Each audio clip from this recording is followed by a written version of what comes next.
Gentlemen, the enemy advances from the east. We must hold this position. Deploy the reserves here and here. Coordinate with air support. Gentlemen, the situation has changed.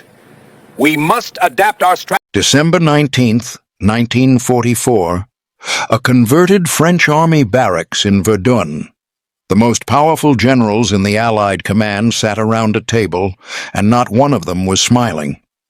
3 days earlier, over 200,000 German soldiers had smashed through American lines in the Ardennes forest. The offensive had caught Allied intelligence completely by surprise. American units were being overrun, surrounded, annihilated. Dwight Eisenhower, Supreme Allied Commander, had called this emergency meeting to figure out how to stop the disaster. The situation was desperate. The 101st Airborne was surrounded at Bastogne.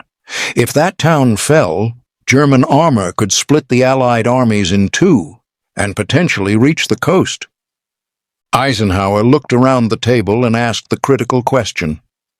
How soon can someone attack north to relieve Bastogne? The room went quiet. Generals stared at maps, calculating logistics, troop movements, supply lines. The distances involved, the winter conditions, the chaos of disengaging units already in combat. Then George Patton spoke. I can attack with 2 divisions in 48 hours. The other generals turned and stared at him. Some thought he was joking.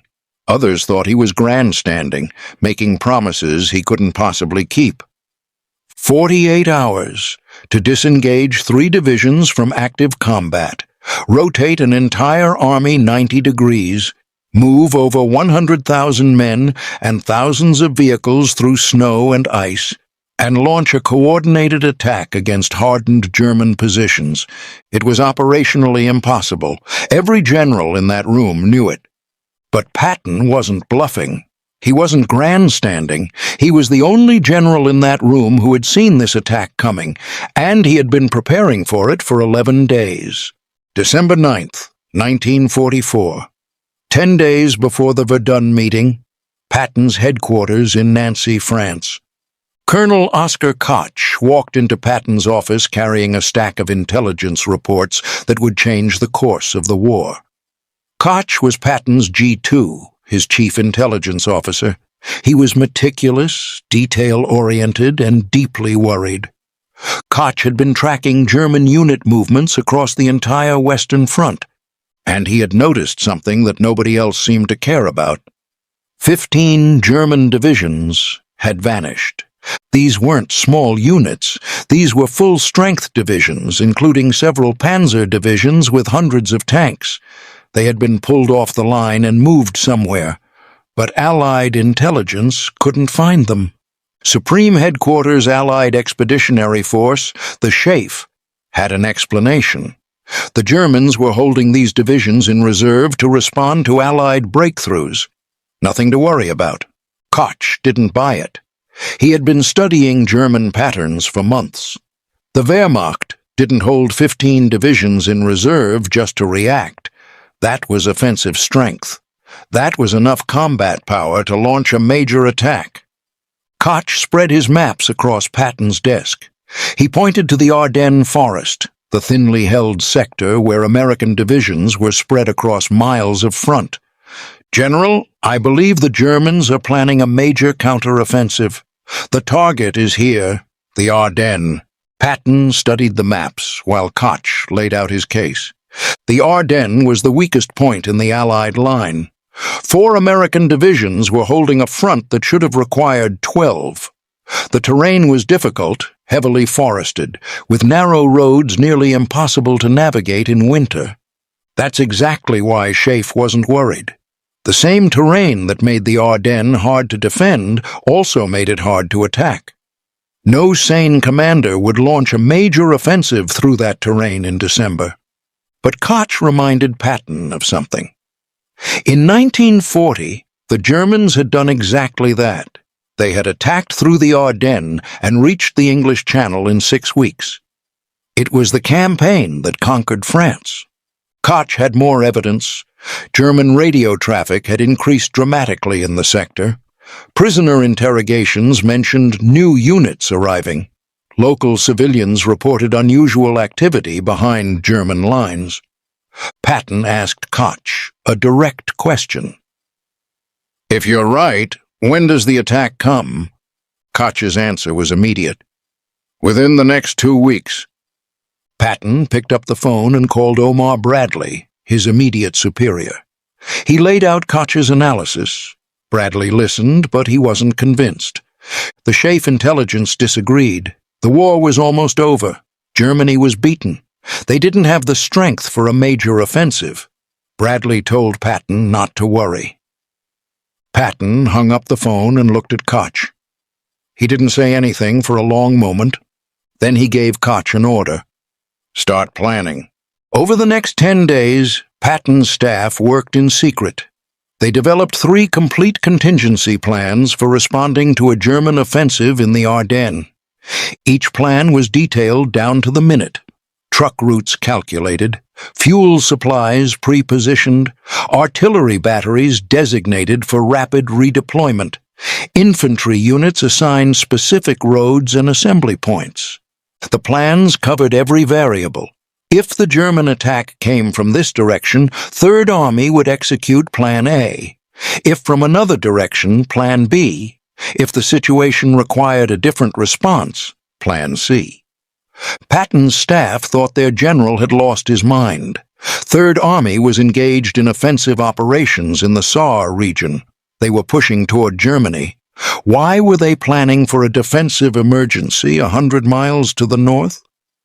Because Patton trusted Oskar Koch more than he trusted Schaeff. On December 12th, Patton held a meeting with his senior commanders. He told them to be ready to disengage on short notice. He didn't tell them why. He just told them to be prepared. His commanders exchanged looks. Disengage from offensive operations they were winning? But they were Patton's men. They followed orders. By December 15th, Third Army was the only major American force with contingency plans for the Ardennes. Every other unit in the Allied line was focused on their own sectors, confident the war would be over by Christmas.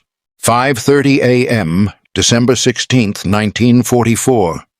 German artillery erupted along an 80-mile front. Thousands of shells slammed into American positions. Then the infantry came. Then the tanks. 3 German armies, over 200,000 men, smashed into 4 American divisions. The Americans were outnumbered nearly 4-1. Units that had been in quiet sectors for rest suddenly found themselves fighting for survival. Communication lines were cut. Commanders lost contact with their troops. At Schaeff headquarters, the first reports were dismissed as a local counterattack. It took hours for the scope of the disaster to become clear. At Bradley's headquarters, disbelief. This couldn't be happening. Allied intelligence had assured them the Germans were finished. The 106th Infantry Division, newly arrived and positioned in the Ardennes for a quiet introduction to combat, was virtually destroyed. 2 entire regiments surrendered, the largest mass surrender of American troops in the European theater. But at Third Army headquarters, the reaction was different. Patton received the first reports and immediately summoned his staff. He looked at Oskar Koch. "You were right. What's their objective?" Koch studied the incoming reports. "Bastogne. They need the road junction. And then Antwerp." Patton nodded. "Get me General Gaffey. We're executing the contingency plans." While every other American headquarters scrambled to understand what was happening, Patton was already giving orders. Third Army began disengaging from combat operations in the Saar. The other generals would spend 3 days trying to figure out how to respond. Patton had figured it out 11 days ago. December 19th, the emergency meeting. Eisenhower had called every senior commander in the theater. The situation was grim, but Eisenhower opened with a statement that surprised some present. "The present situation is to be regarded as one of opportunity for us, and not of disaster. There will be only cheerful faces at this conference table. Eisenhower understood something important. The German army had come out of its defensive positions. It was exposed. If the Allies could respond quickly enough, they could turn disaster into victory. But responding quickly was the problem. Every unit was in the wrong place. The logistics of turning everything around seemed impossible. That's when Eisenhower asked his question. How soon can someone attack north to relieve Bastogne? The silence stretched. Generals looked at their maps, calculated distances. Then Patton spoke. I can attack with 2 divisions in 48 hours, 3 divisions in 72. The room went quiet. Patton was known for aggressive promises, but this seemed beyond aggressive. This seemed delusional. Eisenhower pressed him. George, this is no time for grandstanding. The 101st Airborne is surrounded. If we promise relief and can't deliver, those men die. Patton didn't blink. Ike, I've already given the orders. Third Army is disengaging now. I have 3 contingency plans prepared. I've been expecting this attack for 11 days. The other generals stared. Expecting it? How could Patton have expected something that caught Schaeff completely by surprise? Eisenhower studied Patton for a long moment. He had known Patton for decades. He knew when Patton was bluffing and when he was serious. Patton was serious. All right, George, get moving. Patton left the Verdun meeting and made one phone call. He reached his chief of staff at Third Army headquarters. The message was brief. Play ball. Those 2 words activated contingency plans prepared 11 days earlier. Within minutes, orders flowed through Third Army's communication network. The 4th Armored Division began moving north. The 26th Infantry Division followed. The 82nd Infantry Division prepared to disengage and redeploy. Truck convoys that had been pre-positioned started loading troops. Artillery batteries began displacing to new positions. Supply depots shifted from supporting offensive operations to supporting a relief attack toward Bastogne. Over 133,000 vehicles would move through snow, ice, and narrow roads. Supply lines running east were redirected north. Units in combat that morning would be in combat again 100 miles away within days. The other Allied armies watched in disbelief. They were still trying to figure out what was happening in the Ardennes. Third Army was already responding. Every route had been planned, every contingency considered, every supply cache positioned. Patton wasn't performing a miracle, he was executing a plan. The movement began on the night of December 19th and continued without pause. Imagine turning an army, not a battalion, an entire army. Over 100,000 men, thousands of tanks, trucks, artillery pieces, all moving simultaneously, all arriving at the right place at the right time. The weather was brutal. Snow, ice, freezing temperatures. Vehicles broke down. Men suffered frostbite. But the movement continued. By December 21st, lead elements of the 4th Armored Division were in position. They had moved over 100 miles in less than 48 hours, through the worst winter weather in decades, while disengaging from combat operations. December 22nd, 3rd Army attacked. The 4th Armored Division drove north toward Bastogne. The fighting was brutal. German forces had established defensive positions along every approach to the surrounded town. Every mile was contested. Tank battles erupted in frozen fields. Infantry fought through forests and villages. Inside Bastogne, the 101st Airborne held on. Low on ammunition, low on food, low on medical supplies. On December 22nd, the Germans demanded their surrender. Brigadier General Anthony McAuliffe sent back his famous one-word reply. Nuts! The paratroopers weren't giving up. They knew relief was coming. December 26th, 1944, 4:50 p.m. First Lieutenant Charles Boggess, commanding the lead tank Cobra King, pushed through the final German positions at Eisenhower. His tank made contact with elements of the 101st Airborne. The siege was broken. Patton received the news and immediately called Eisenhower. "We're through to Bastogne." The relief corridor was narrow. German forces attacked the flanks continuously. But Third Army held.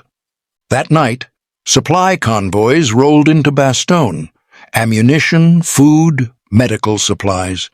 The 101st Airborne had held for 8 days against overwhelming odds.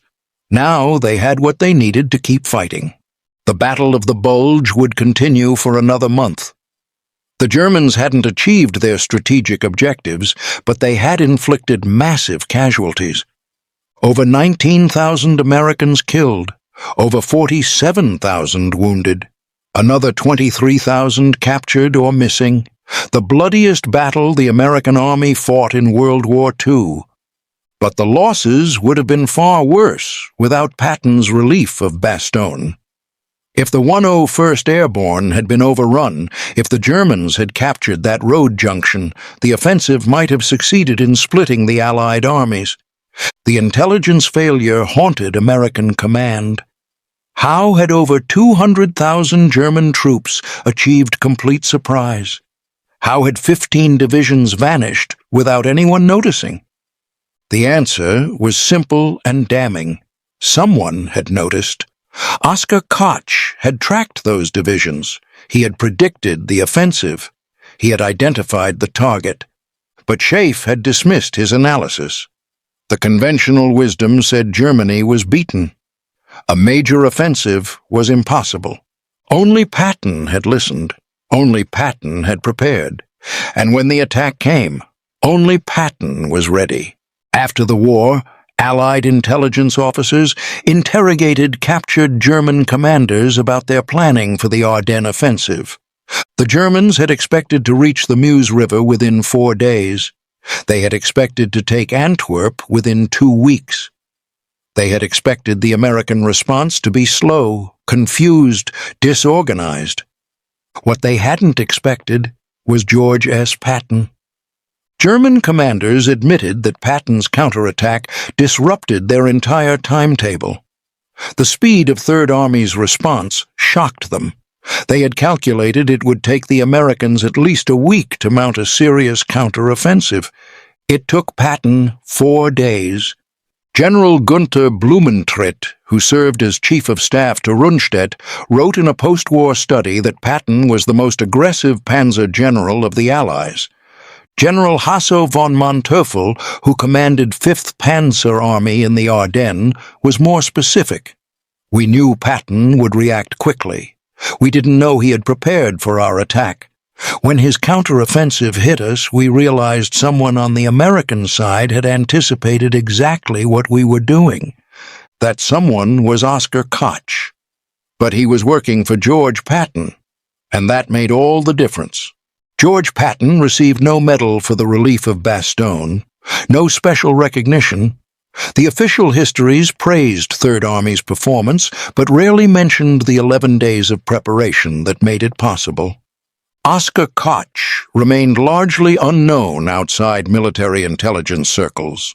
His prediction of the Ardennes offensive, one of the most accurate intelligence assessments of the war, was overshadowed by the larger story of surprise and recovery. But within the military, the lesson was clear.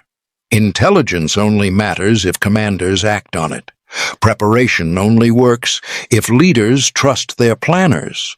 Schaeff's intelligence failure wasn't about incompetence, it was about assumptions. The analysts had decided the war was almost over. They interpreted every piece of evidence through that assumption.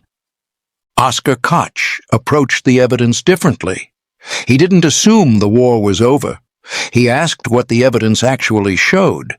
But having good intelligence wasn't enough.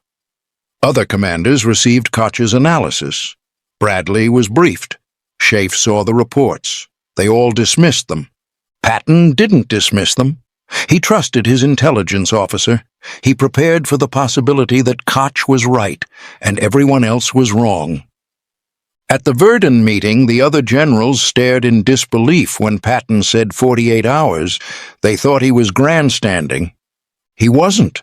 He was telling them something they should have known themselves. The Battle of the Bulge was a failure of intelligence at the highest levels.